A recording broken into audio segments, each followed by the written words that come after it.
Hey everyone, it's Cosmo. It has been an absolutely massive week for AR glasses. Meta just announced the Orion glasses and of course Snap with the spectacles last week, so I thought it would be a great opportunity to compare the two, and let's start by diving into Orion. So you can see right off the bat, these glasses are a bit thick, but not nearly as thick as the spectacles.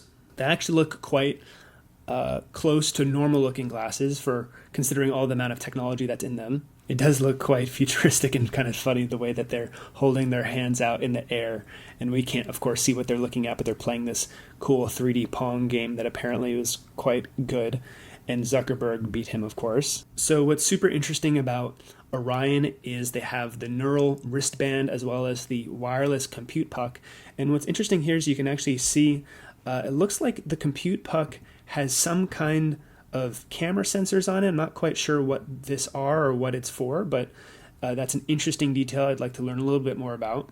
So one of the super interesting parts about Orion, besides the fact that they have pretty wide field of view at 70 degrees, is they come with this neural wristband that uses electromyography that translates the electrical activity produced by the skeletal muscles, according to The Verge, into gestures that the system can recognize and allows you to control the device by tapping your fingers and scrubbing your fingers against your own hands to interact with the interface. That is something that the spectacles certainly do not have, and I'd be really curious to see if Apple will ever come out with something like that as well. This part here is super cool. It really feels like we're living in the future when you see that blue glow reflected in the glasses.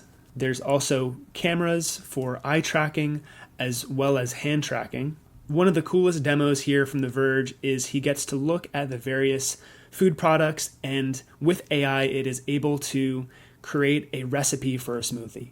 That is very impressive and one of the clearest use cases for something that would be most useful with a pair of holographic AR glasses and AI. Now he's talking to Nilay on a video chat, and this does look a little bit shaky. Now granted, it looks like this footage was composited together, so this is not literally what he's seeing through the glasses, but hopefully it doesn't look quite as shaky as this in person getting to try it. The super interesting thing about where Orion is right now is it's not quite a product that can be purchased or fully a developer kit. They've made apparently about 1,000 of these devices, which suggests to me that they're extremely expensive to produce. And so I'd be really curious to see over the next couple of years how Meta actually translates this into a consumer product that people can actually purchase.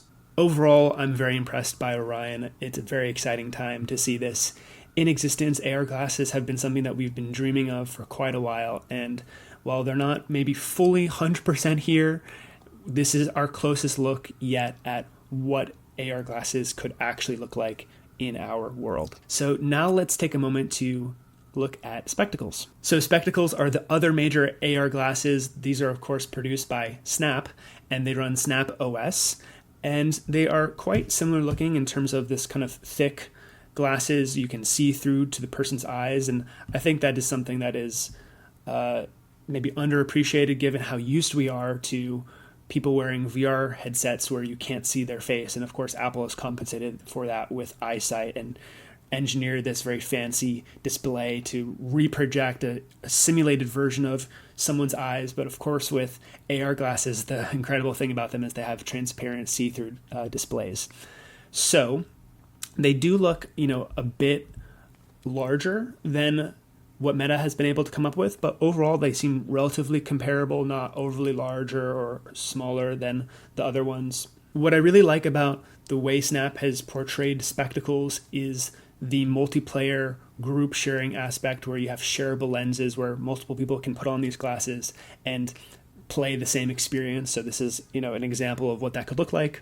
In the early preview of Orion, we have not seen anything quite like this in what Snap has been sharing here in terms of the multiplayer capacity. So one difference that I'm seeing here in terms of the interface is Spectacles and Snap have opted for a UI that is directly placed on the user's hand as opposed to out in the world in Orion. The main difference that I see between Spectacles and Orion is that Spectacles are devices that can be purchased right now by developers for $99 a month with a 12-month commitment, so about $1,200 over a year's time, whereas Orion is not something that can just be and go out and be bought by a developer. You likely have to apply and be invited by Meta to be able to use them. And again, they've only produced about 1,000 of these, so part of that will be for internal use and part of that will be for developers. So likely it will be way more selective to be able to develop for Orion. So it'll be super interesting to see how Meta brings Orion to the market as a practical device that people can purchase. Similar to Spectacles, one pretty significant difference is that the Spectacles have a 46-degree field of view, which last week was actually quite impressive because we've been dealing with AR glasses that had 20-something degree, 30-something degree field of view. So 46 was like, whoa.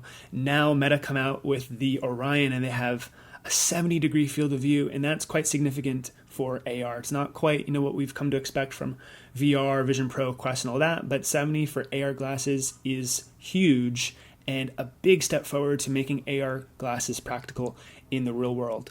Overall, this is a super exciting time for AR and just the tech world and humans in general.